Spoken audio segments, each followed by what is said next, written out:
Hello বন্ধুরা, তোমরা সবাই কেমন আছো? আশা করি সকলে অনেক ভালো আছো।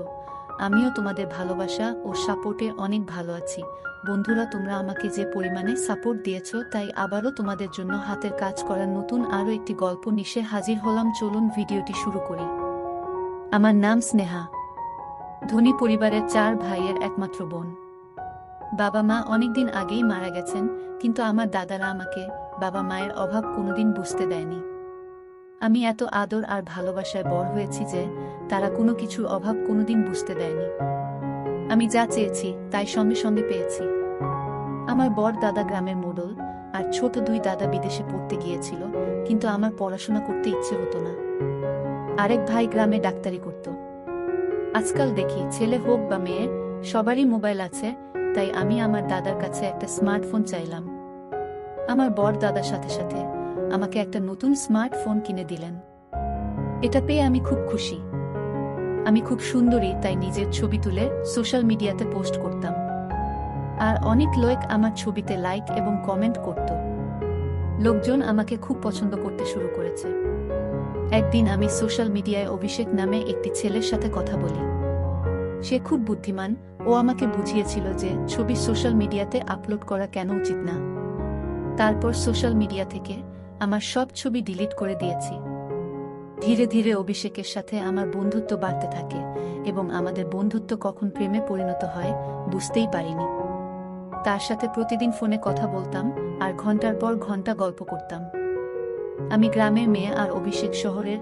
আমরা দুজনেই একে অপরের প্রেমে পড়েছি। একদিন জানতে পারলাম আমার দাদা গ্রামের উকিলের সাথে আমার বিয়ে ঠিক করেছেন, কিন্তু আমি অভিষেককে ভালোবাসি, তাই অন্য কাউকে বিয়ে করব কিভাবে? আমি আমার বৌদিকে অভিষেকের কথা বললাম।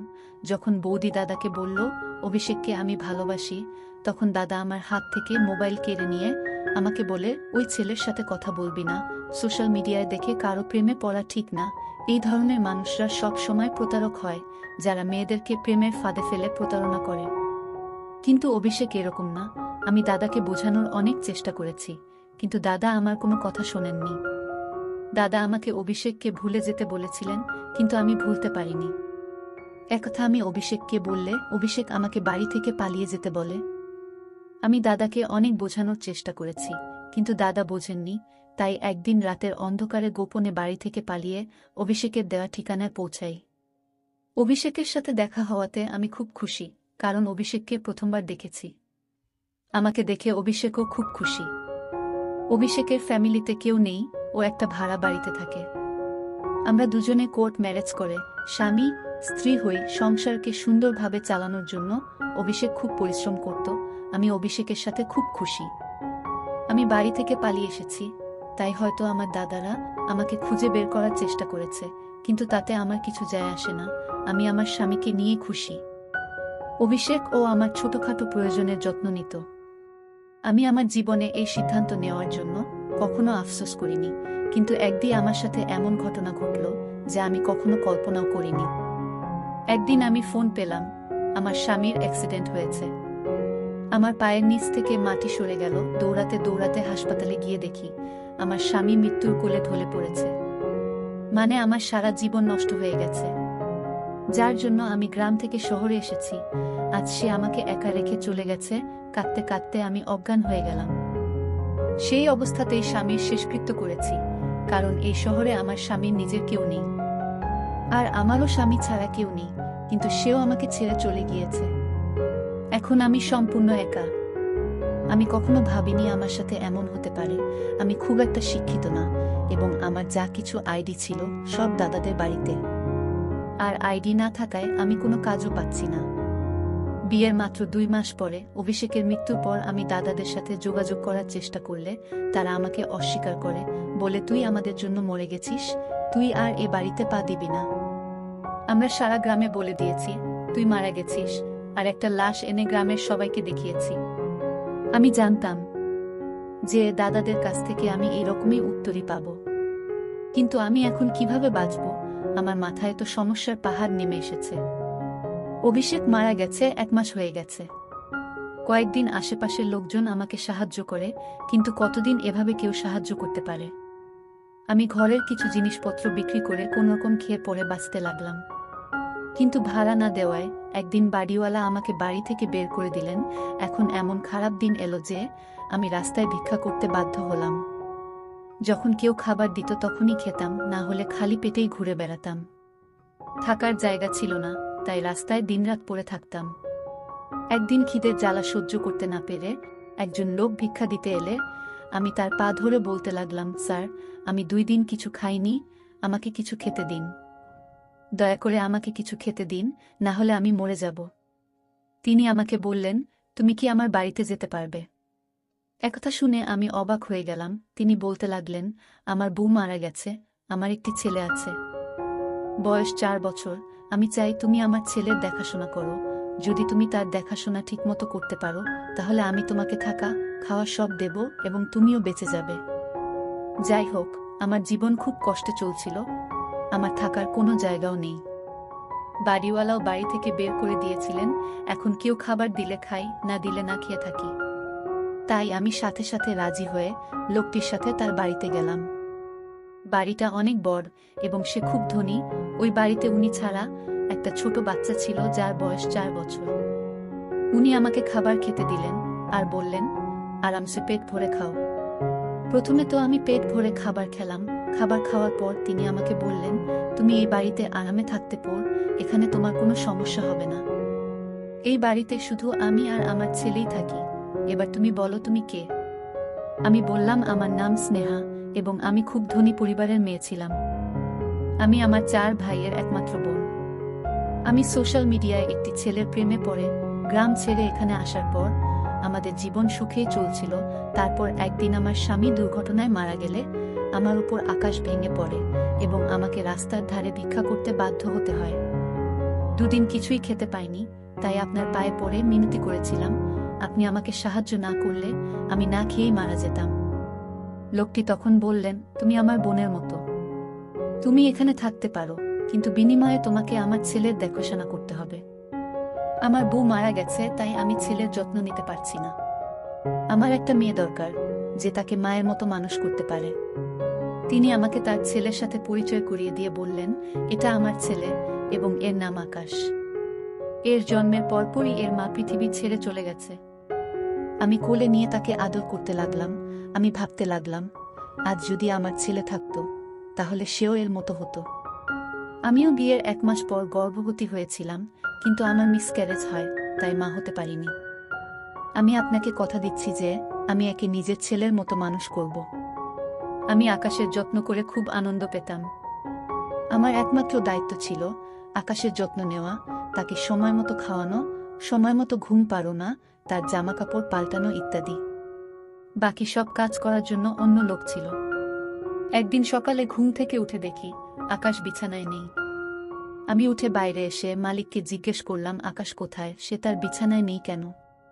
বাড়ির মালিক বললেন, সন্ধ্যার মধ্যেই ও বাড়ি ফিরে আসবে। আমি তাকে জিজ্ঞেস করলাম, আকাশ কোথায় গেছে আর সন্ধ্যা বেলা কোথা থেকে ফিরবে? কিন্তু তিনি আমার কথার কোনো উত্তর দিলেন না। তিনি বাড়ির মালিক, তাই আমি তাকে খুব বেশি জোর করতে পারিনি, কারণ সে যদি আমাকে বাড়ি থেকে বের করে দেন তাহলে আমি কোথায় যাব? প্রতিদিন সন্ধ্যায় আকাশ বাড়িতে আসত। রাতে ঘুমানোর পর সকালে ঘুম থেকে উঠলে দেখি আকাশ তার বিছানায় নেই, কিন্তু সন্ধ্যায় সে ফিরে আসত।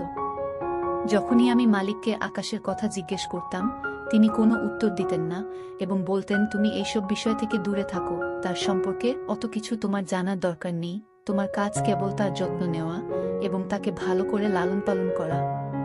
তাই তোমাকে যে কাজ দেয়া হয়েছে তুমি শুধুমাত্র তাই করো। তারপর থেকে মালিককে জিজ্ঞাসা করা বন্ধ করে দিয়েছি। এক রাতে আমি যখন আকাশের সাথে ঘুমাচ্ছিলাম, মাঝরাতে চোখ খুলে দেখলাম যে আকাশ বিছানায় আছে। আমি দেখার জেগে থাকলাম, কিন্তু কখন যে ঘুমিয়ে পড়েছি বুঝতেও পারিনি। এবং সকালে প্রতিদিনের মতো আকাশ বিছানায় নেই। বাইরে বেরিয়ে কোথায় ওকে দেখতে না পেয়ে রুমে ফিরে এলাম। এর আগে কখনো ভাবিনি মালিক কি কাজ করেন। আমি শুধু আমার কাজ নিয়ে ব্যস্ত থাকতাম, এই বাড়িতে সব পাচ্ছিলাম, তাই বেশি কিছু ভাবিনি। কিন্তু একদিন কাজের মহিলাকে জিজ্ঞেস করলাম যে মালিক কি কাজ করেন। তখন সেই কাজের মেয়েটি আমাকে বলল যে তিনি একজন পুলিশ ইন্সপেক্টর। অবাক হয়ে আমি ভাবতে লাগলাম, আমি একজন পুলিশ অফিসারের বাড়িতে। একদিন দেখলাম একটি ফাইল মালিকের টেবিলে রাখা। আমি সেটি তুলে নিয়ে ভিতরে রাখতে যাচ্ছিলাম, হঠাৎ করে সেই ফাইলটা আমার হাত থেকে পড়ে, ওর ভেতর থেকে অনেক কাগজ বেরিয়ে পড়ে। আমি সেই কাগজগুলো গোছাতে গেলে সেখানে একটা ফটো দেখে আমি হতবাক হয়ে গেলাম। আমি অবাক হয়ে ভাবলাম, আমার স্বামীর ছবি এখানে কেন? ভাবলাম মালিক যদি জানতে পারে আমি এই ছবিটি দেখেছি, বা আমি এই ছবির কোটির স্ত্রী, তাহলে মালিক আমার কি অবস্থা করবে। ভয়ে তাই তাড়াতাড়ি সবকিছু গুছিয়ে ফাইলটি মালিকের ঘরে রেখে ফিরে এলাম। এখন আমার ভয় করতে লাগলো, এবং সবচেয়ে বড় ব্যাপার ভীষণ টেনশনে পড়ে গেলাম। কিন্তু তবুও আমি এখান থেকে যেতে পারিনি, কারণ এই বাড়িটা ছাড়া আমার আর কোনো থাকার জায়গা নেই। এছাড়া আমি আকাশকে নিজের ছেলের মতো ভালোবাসি।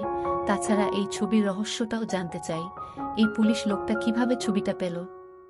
ভাবলাম আমার দাদারা অভিষেককে খুঁজে বের করার জন্য এই পুলিশ অফিসারের কাছে কেস ফাইল করতে পারে, কিন্তু দাদারা কখনো অভিষেককে দেখেনি।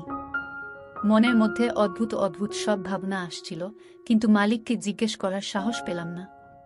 4 মাস হয়ে গেল আমি এখানে আছি। বাচ্চাটি আমাকে মা বলে ডাকতে শুরু করেছে, কিন্তু এতে মালিকের কোনো আপত্তি নেই। তারপর মালিক আমাকে একটা মোবাইল দিয়ে বলল, তোমার সাথে কথা বলার দরকার হতে পারে, তাই এটা রাখো। একদিন আমার মোবাইলে একটা ফোন আসে, আমি কাজে ব্যস্ত ছিলাম, তাই কল ধরতে পারিনি। পরে মোবাইলের দিকে তাকাতেই একটা অচেনা নাম্বার ভেসে উঠল। আমি খুব একটা পাত্তা দিলাম না। কিছুক্ষণ পর সেই নাম্বার থেকে একটা মেসেজ এলা, তাতে লেখা ছিল, স্নেহা, তুমি কেমন আছো? খুব অবাক হলাম। ভাবলাম হয়তো এখানকার কোনো কাজের মেয়ে আমার সাথে মজা করছে, তাই আমি ওই মেসেজের রিপ্লাই দেইনি। এরপর প্রতি রাতে এই নাম্বার থেকে মেসেজ আসতে থাকে। মেসেজে নানা রকমের কথা, আমার পুরানো জীবন এবং মাঝে মাঝে আমার দাদাদের সম্পর্কে বিভিন্ন কথা। আমার স্বামী একমাত্র ব্যক্তি ছিলেন যিনি আমার সম্পর্কে এইসব কথা জানতেন। আমার সাথে যা ঘটছে তাতে আমি ভয় পেয়ে গেলাম। জানি না কে সে আর কেন সে আমাকে জ্বালাতন করছে। সে বলতো, তুমি আমাকে তোমার বন্ধু মনে করতে পারো, তোমার একানা সমস্যা হলে আমাকে মেসেজ করে জানিও, আমি তোমার সব সমস্যার সমাধান করে দেব। কিন্তু আমি ভয় পেয়ে নাম্বারটি ব্লক করে দিলাম। তারপর সে আমাকে নতুন নতুন নাম্বার দিয়ে মেসেজ করতে শুরু করে। আমি যত নাম্বার ব্লক করি সে তত নতুন নাম্বার দিয়ে আমার সাথে কথা বলার চেষ্টা করত। সে এমন এমন কথা বলতো যে আমি টেনশনে পড়ে যেতাম। যাই হোক, ধীরে ধীরে আমি তাকে বিশ্বাস করতে শুরু করি এবং তার সাথে কথা বলতে শুরু করি। আমার যে কোনো সমস্যা তার সাথে শেয়ার করি। সে আমার পুরনো জীবনের কথা বলে আমার সাথে মজা করে।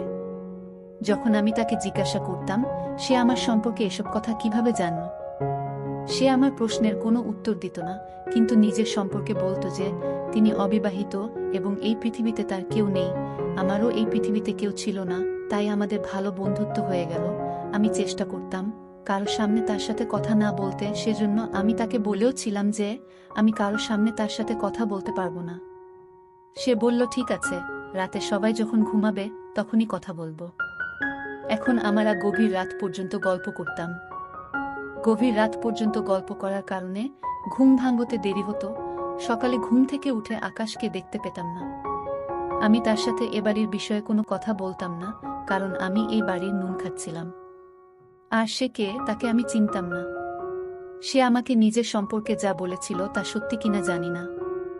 এটা আমার জন্য শুধু টাইম পাস। সারাদিন একা একা বিরক্ত হতাম। আকাশও সন্ধ্যায় বাড়ি ফিরত, আর চাকররা ঘরের সব কাজ করত, তাই ওর সাথে কথা বলে সময় কাটাতাম। 2-3 দিন ধরে ও আমাকে বলতো আমার সাথে দেখা করতে চায়, কিন্তু আমি তার সাথে দেখা করতে রাজি হতাম না। তাই সে বলতো সে আমার সাথে দেখা করতে আমি যেখানে থাকি সেখানে আসবে। একদিন সন্ধেবেলা আকাশ বাড়িতে আসার পর মালিক আমাকে সন্ধ্যার খাবারের ব্যবস্থা করতে বললেন, কারণ আমার বেস্ট ফ্রেন্ড অনেকদিন পর আমার বাড়িতে আসছে। তাই আমি চাই তুমি নিজের হাতে তার জন্য ভালো ভোলা খাবার তৈরি করো। আমি মালিককে বললাম, ঠিক আছে, আমি অনেক খাবার তৈরি করে রাখলাম। ও ঘন্টা পর শুনতে পেলাম বাইরে কেউ কথা বলছে। তাই চা জলখাবার নিয়ে নিচে এলে নিচে হলঘরে বসে থাকা লোকটাকে দেখে আমার পায়ের নিচ থেকে মাটি সরে গেল। আমি স্তব্ধ হয়ে বোঝার চেষ্টা করছি, কিন্তু বুঝতে পারছি না। কিছুক্ষণ পর আমি অজ্ঞান হয়ে পড়ি। যখন জ্ঞান ফিরল তখন আমি আমার বিছানায় শুয়ে মালিক, এবং সেই লোকটি আমার বিছানার কাছে দাঁড়িয়ে, লোকটি আর কেউ নয়, আমার স্বামী অভিষেক, যার শেষকৃত্য আমি নিজে দাঁড়িয়ে থেকে দেখেছি। আমি হতবাক হয়ে অভিষেকের দিকে তাকিয়ে আছি। আমি বিশ্বাস করতে পারছি না যে সে আমার সামনে জীবিত দাঁড়িয়ে আছে। অভিষেকও আমার দিকে একমনে তাকিয়েছিল এবং তার চোখে জল দেখতে পাচ্ছি।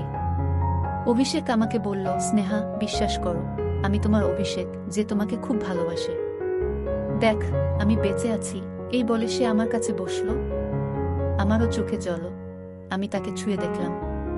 তারপরে নিশ্চিত হলাম যে সে সত্যিই জীবিত এবং আমার সামনে বসে।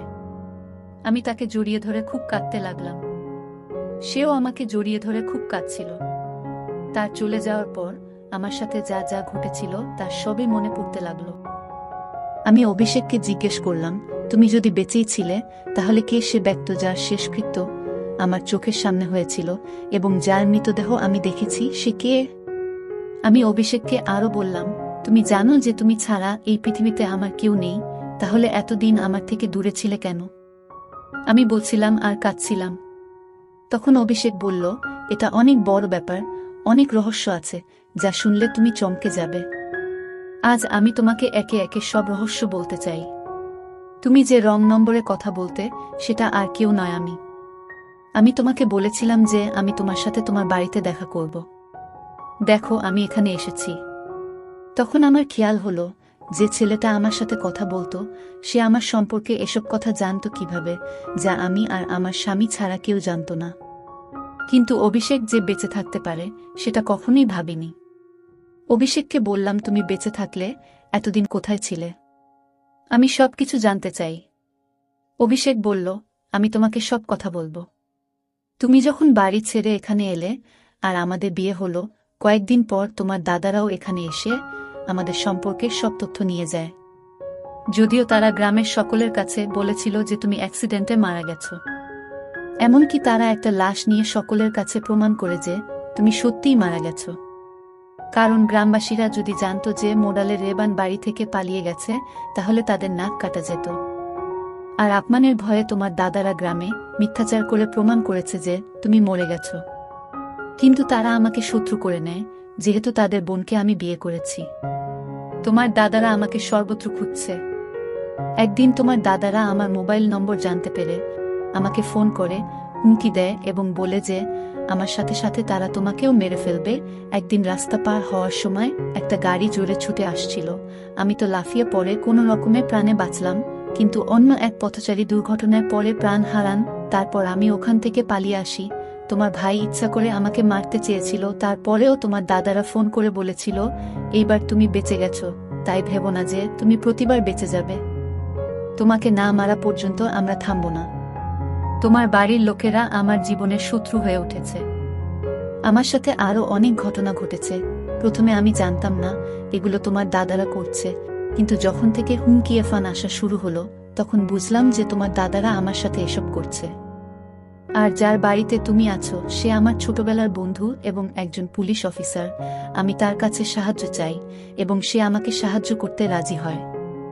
1 মাস ধরে আমি জীবন বাঁচানোর জন্য বিভিন্ন জায়গায় দৌড়াতে থাকি। এরপরে তোমার জন্য চিন্তা হতে শুরু করে। জানতাম যে আমার বন্ধু তার বাড়িতে একা থাকে, তাই আমি তাকে বলেছিলাম যে তোমাকে কোনোভাবে তার বাড়িতে নিয়ে আসতে এবং ওকে তোমার বাড়িতে থাকতে দিতে, যাতে তুমি বিপদে না পড়ো। আমার এই বন্ধুটি যদি তোমাকে বলতো যে তুমি আমার বাড়িতে এসো, তুমি এত সহজে তার বাড়িতে যেতে রাজি হবে না। তাই সে ভাবল তার ছেলে আকাশকে বর করার দায়িত্ব তোমাকে দিলে তুমি রাজি হবে এবং সহজেই তার বাড়িতে থাকতে যাবে। এখন আমার সব সমস্যা শেষ হয়ে গেছে। আমার বন্ধু তোমার ভাইদের গ্রেফতার করেছে। আমি তোমার সামনে দীর্ঘদিন আসতে পারিনি, কারণ আমার বন্ধু আমাকে জেলের একটি কক্ষে বন্দি করে রেখেছিল। কারণ আমি যদি বাইরে থাকতাম, তবে তোমার দাদারা কোনো না কোনোভাবে আমার একাজ পেয়ে যেত এবং আমাকে মেরে ফেলত।